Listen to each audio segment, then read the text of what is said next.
is Zima Creason, running for San Juan Unified School District Board.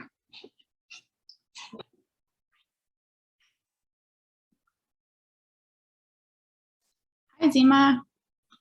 Hello there. Let me change my background. That's the work background. No worries. All the hats. How are you doing? Thank you for joining us. Thanks for having me. No, I'm good. How are you? Good. My name is Michelle Wright. I'm a member of Sunrise Sacramento. I'm also joined by other members of our hub, and we will be interviewing you today for San Juan Unified School District Board. I know that the board just moved to, from at-large to by district board, meaning they moved from, you're going to be representing a smaller district, not the district at large.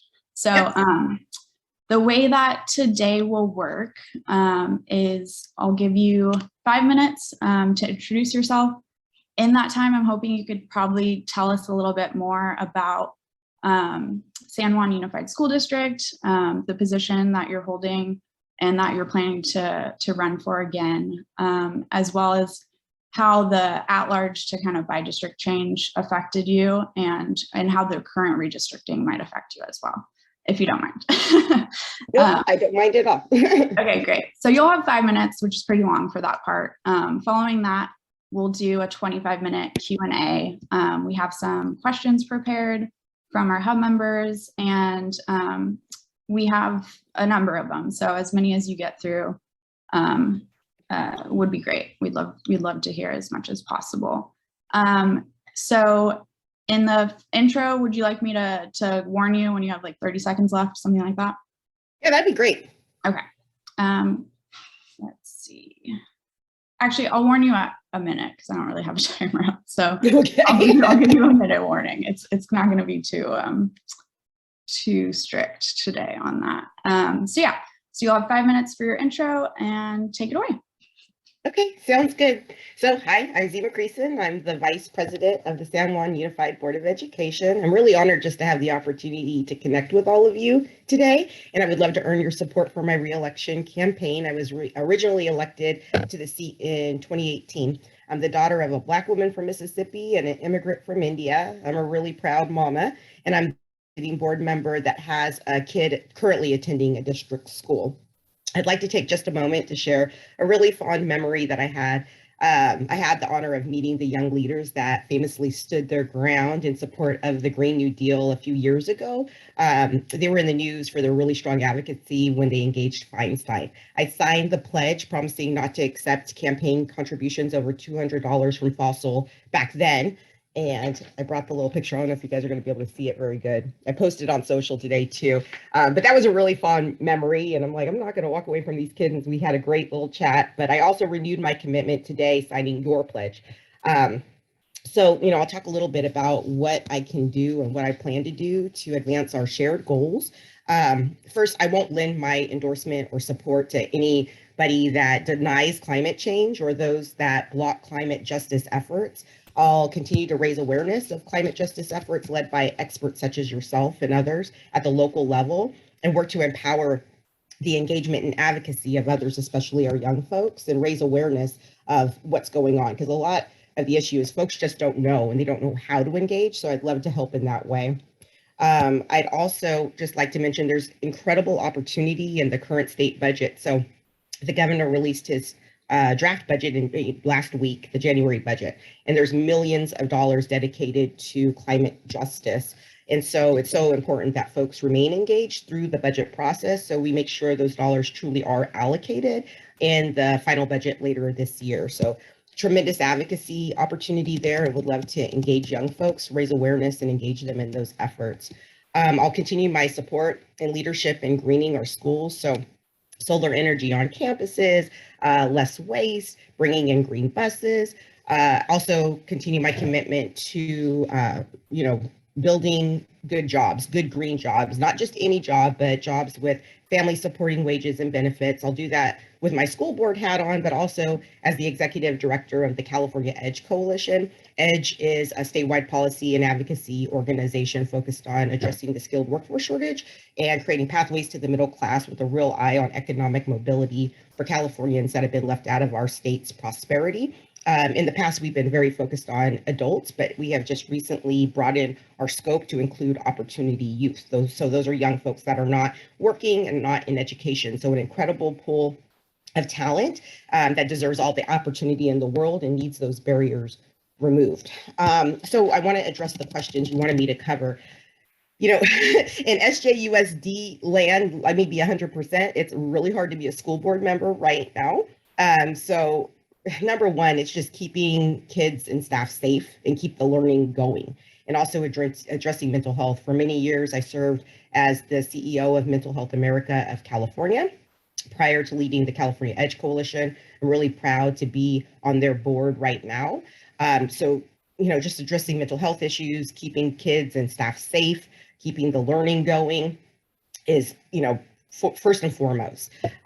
You asked about by districting. So we should have been by district a really long time ago. We were at large, as you mentioned. And so we did pass and adopt by district voting. And this was right before redistricting happened. So we're now in the redistricting process. There's two draft maps that are being considered. We started the community outreach meetings, and we will be voting on those maps in February, I believe. They're not super different than the original map. There are some changes, really good changes that a community wanted to see. So I'm happy about that. We were able to do a lot of the work prior to census coming out. So it's not the maps aren't earth shaking. So excited about that. And again, it was such a long time coming. It should have happened before now. I am glad, although census isn't everything we hoped it would be, you know, it's in the middle of a pandemic. I wish we were able to get more response that we did. And I know that's a national issue, not just a local issue. But I am glad that we were able to use the newer data because our district has changed so much. It's 75 square miles, so much in the last 10 years that it really would have been a shame to adopt maps that didn't include the community as it stands today. So, you know, in closing, I just want to thank you for the opportunity to be with you today. Hope I can earn your support. And of course, happy to answer any questions you might have.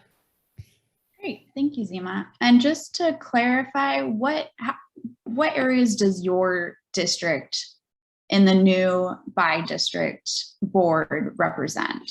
Which areas is that? Sure, and I'm happy to share the map too so you can see it. So it's pretty much the Carmichael area and pieces of Arden Arcade. Great. Okay, so we're going to jump into the questions that our hub members have prepared for you today. And you'll have 25 minutes. If other folks can make sure we're on time, since I might not have my eye on that, I'd appreciate that. We have some other members joining us in the Zoom call.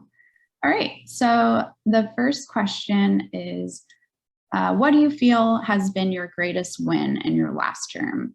And what has been the board's greatest shortcoming? My district by far is a huge win. It was, again, a long time coming. And so I'm really proud that that happened during my time on the board. The biggest shortcoming, I mean, there's a lot, you know, to be 100% honest, you know, with COVID taking over the world, everything had to shift, you know, so as much as we tried to push forward our original goals and original priorities, which have always still been, you know, front and center, safety had to come first. And I'm not sorry about that. But I am sorry that I wasn't able to do more to directly engage community in our efforts to really address the opportunity gaps. Some say achievement gaps. I don't like using that language because I think that puts the onus on the kids, and I don't think it's on the kids. I think it's a systematic issue. So I wish that there was more. I mean, I recognize as a single board member, I'm one vote. I can't change the whole world, and this is a nationwide problem. But what I can do is engage community. So community is leading these efforts, and that we're really getting that voice of lived experience that guides the system. You know, the system's changed, and it's not just the usual suspects saying, look at this pretty shiny thing, we're going to do this, without community leading the way. Thank you. And our next question is, what measures could you make San Juan Unified School District, what measures could make San Juan Unified School District infrastructure more energy efficient? And how might someone go about decarbonizing school energy use? So I think a few things can happen. We have been really lucky that voters have supported a lot of bond measures and money. We're a really old district. We have schools that are very, very old. And so we've been doing a lot of upgrading to those schools. A couple of schools have been completely rebuilt, including Dyer Kelly, Arden Middle School, and some major renovations in others. So a couple of things. It's ensuring as we're doing these upgrades that we are including energy efficiency. And another big thing that I've put a lot of energy in is my appointments. So, as a board member, we get to make all these appointments to district committees. So making sure that we have leaders with the expertise in climate and climate change and saving our world are in these leadership positions, guiding the committee's work that then comes to the board. The committees really are advisory committees to the board. And so we have those experts that are guiding that work before it comes to us is imperative. So I've been working really hard to strategically get folks. I've appointed two folks that are in the labor movement into these committees, and I plan to do more of that. Would love to have one of your experts or another energy expert on the team, especially in the facilities committee, to bring that expert lens to the table.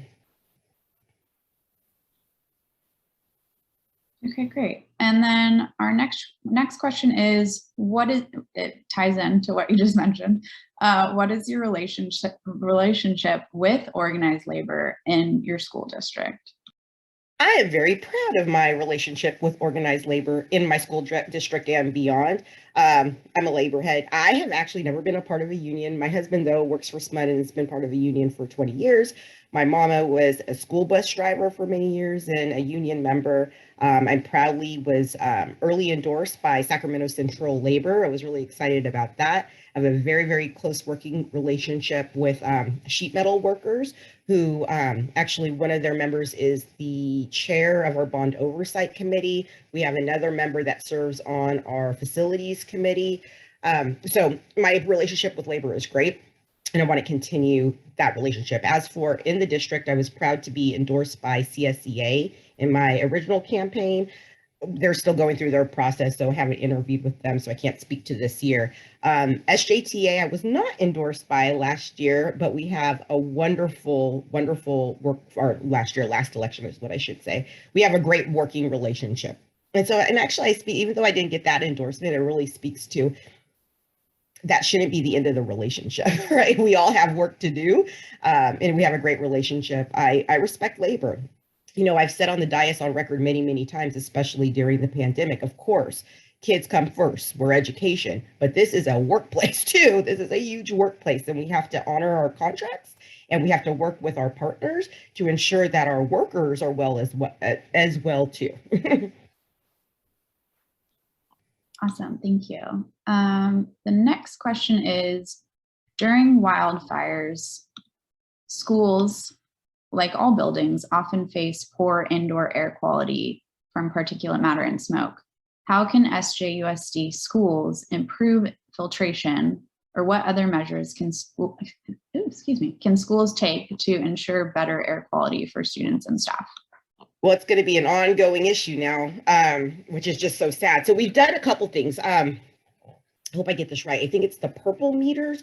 We recognize just looking at the index that, you Google and it'll tell you how the air quality was it really reflecting the actual air quality at individual school sites? And it differed. You could have pockets of really nasty air when you go, to the other side of our district, which is 75 square miles, where it's not so bad. And so we did install a bunch, I think it's called purple meters. I'm sorry if I got that language wrong, so that we really can identify by that location what the air is like. We have implemented policies where kids can't go outside, sadly. Filtration has been on the forefront before the pandemic because of that. We recognize this is going to be an ongoing issue, and we can't close campus every time there's an issue. So what are we going to do to keep the learning going, but also keep keep the kids safe. So what I am absolutely committed to do is ensuring that as we're improving the schools, all of our campuses and building new school sites, that we are implementing that technology for the filtration systems, and also raising awareness within our school community of what that means. I mean, people know, okay, the air is bad today, but what can you do as an individual? Like, why should you care about that? What can that do to your health? Just to raise awareness in that way. And I think that that can help, number one, help an individual's health, but also engage young folks and others into climate justice. If we raise awareness of the issue and why it's happening and what can we do to engage so that we have a better climate for all, I think will move the needle long term as our young folks become, well, our young folks are leaders, but as they get older and enter into the workforce, that they can lead in these jobs that really prioritize cleaning up our environment. Great, thank you. Next question. In this cycle, we see some first-time candidates for council, assembly, Congress, etc. What do you think is the importance of candidates at the school board level, and how much of a difference can they make compared to these other offices? And are you interested in running for a higher office someday? And if so, who would you maybe like to take over your seat on school board? I'm going to try, I might miss some of that question, so I'm going to answer it to the best I can. If I miss something, if you could remind me, I'd appreciate it. And, ooh, that's a loaded question. All right. So a lot of people I know and love are running for first-time candidates and have in the last 4 years. Katie Valenzuela and I, that's my girl. And she's such a leader and, of course, an expert in this space. So as for school board, we, as you know, and we've talked about, we went by district. We didn't only go by district, we also added 2 new seats. So we're going to have seats come up in this next election cycle that don't have any incumbents. So it's so imperative that we get folks that are running for those seats that have shared values. And I am absolutely ready to support folks and meet with folks so that we can get the right people in those seats 100%. And I don't mean this as an over criticism, right? I do believe many elected officials are doing the best they can with the hands that they're dealt. I believe that. However, if we want change, we can't do more of the same. And so I'm really excited that there's new blood and new folks that are getting into the game to provide their expertise. And what I'm seeing, because again, I have some buddies that are in that, Katie Maple and others, that they have the lived experience and the heart for the job. It's more than just politics, right? It's putting humans first. And so I'm really excited that there's more folks like that are jumping into this and into the leadership roles. As for who to take my seat, I really have no idea. I haven't thought about that at all. I'm really just focused on continuing to serve my community now. When I first ran for office, my thought was, where can I be most helpful? And this continues to be where I believe I can be most helpful. Now, I would say the qualities of the type of person I would love to see another parent or somebody that's really involved in raising a kid. And that could be aunties, uncles, it could be siblings, somebody that's really close, either a parent or really close or engaged in raising children in that seat, because, the people closest to the pain should be there. Really want people of color to be in that seat. Would like to see younger folks in that seat. A new student, a newly graduated student would be awesome.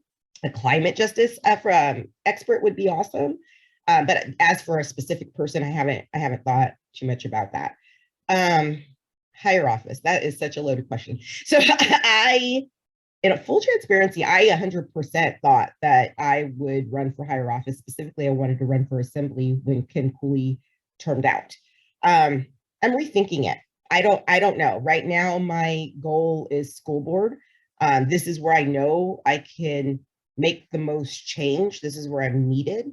I'm doing the good work. So I'm not closed off to the idea of higher office, but it's definitely not the goal that I thought it was 4 years ago. Like, I really thought that was going to be where I ended up. And now it's like, maybe, maybe not. Right now, I just need to be here working for these kids, and that's my priority. So we'll see. Thank you for answering that. Let's see. So we might have time for two more questions, maybe just one. I'm getting some different, okay, so our end time is 3:35. So we'll probably have a couple questions for you remaining. The next one is, as many are upset about what they call critical race theory, we're wondering, what is the status of educating students on our country's history around race? And do you think any new curriculum or courses should be added? Yeah, all the courses. And it shouldn't just be a course. It should be embedded into everything we're doing. It shouldn't be a side conference. Sorry, I get really passionate about this one. Take a breath. So CRT, I might get a little emotional about that one. I honestly didn't even know what that meant when really mean people start making phone calls and sending really nasty emails about CRT that were just straight up racist. And it was just hard. I was like, what are you even talking? I don't even know what CRT is, and you're calling me all these names. I don't know what you're talking about. I had to like Google it, and I read about it. Like, so you're just talking about history? It's like, yeah, we teach history. So what do I think about it? I think that we need to tell the truth. I mean, period. I mean, I don't understand why that's hard for folks. The real truth, whether that be scary or not appetizing, whether it's ugly or beautiful. I mean, we need to tell the truth of our history. And the fact is that that has not been done for years and years and years systematically. And it's just 100% unacceptable. So I'm excited that there's been such a statewide effort to implement, it's not CRT. I'm sorry, I'm jumbling up my words now, but ethnic studies. I'm so glad that there has been leadership, because as a single school board member, or even as a school district, we're not able to just implement our own curriculum. The state, really, there's standards of what we have to teach. And then there's some flexibility on how you teach those. You get these course offerings, and you can choose from these pools of offerings, what you want to implement at your school sites, or district, I should say, not school sites. And then teachers have some flexibility of how they craft their art to achieve said goal by the state. All that said, and yes, I do believe that there should be course offerings that really are specific to ethnic studies and celebration of just diversity. But I also believe it's so important to embed it in everything that's already there, which isn't hard to do. You really can embed it in what exists. And I think that is could be a faster win. Now, that said, curriculum adoption, that's not something that happens every year, but it does happen. So if we get it lined up and ensure that there's curriculum offerings that include celebration and history and inclusion of people of color and just diversity as a whole. And of course, you asked me about CRT specifically, and of course, that's, we're talking about ethnic and cultural diversity, but also in gender diversity and, folks with disabilities. There's so much, and we should be blending it in everything we do. That was a really long answer. I'm sorry. Get emotional about that one.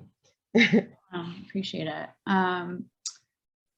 Let's see. The next question is, so how do you think schools should address the Omicron surge to protect kids and school staff?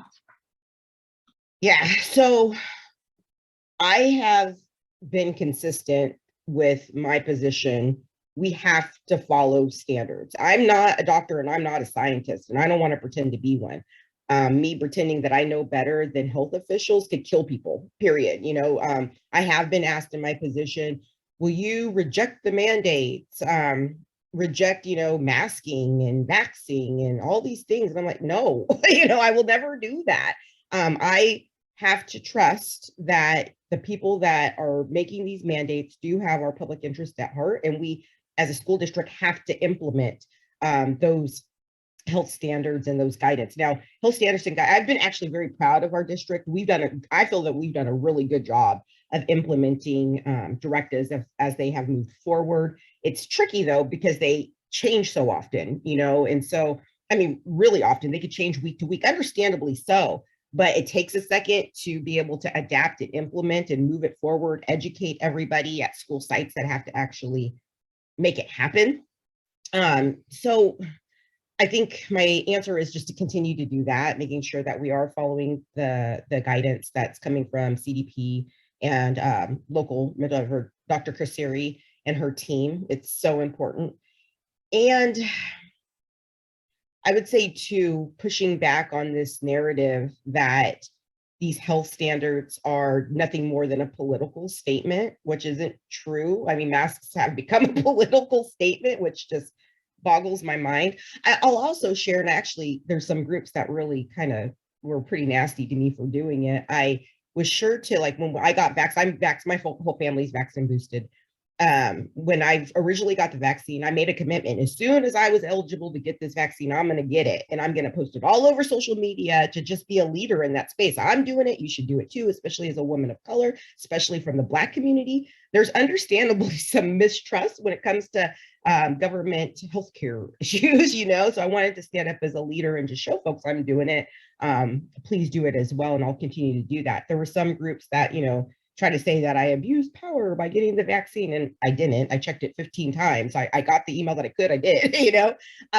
So I'll continue to be a leader in that way, to just promote the health benefits. And also I'd like to share, and always with my son's permission, because, you know, it's his life. And so I don't try to tell all his business without his permission. But him too, like, he is such a good hand washer. I mean, he's 15. I'm talking about, or he's about to be 15. I'm talking about him like he's 10, but he's, you know, really good. He takes it very seriously, is my point. He is big on his masking. He always has his sanitizer. You know, I like to uplift that too. So it's not just me, but it's also, what are we doing in our home, and what's going on with my own son? Please do this with your kids too. I hope that answered that question. Yeah, thank you. Or for me, it did. So good timing. We just ended at the point that we should have. So really appreciate you being here and taking the time to answer our questions. We will consider what we heard today and get back to you. And so again, we are so thankful that you came to be interviewed by us, and we'll be in touch. Well, I very much appreciate the opportunity, and regardless of what happens with the endorsement, I'm just really thankful that you exist and what you're doing, and I would love to partner in any way that I can to advance your mission. It's wonderful, and connect other young folks into what you're doing. So just thank you. Thank you, Zima. Have a great day. You too. Bye.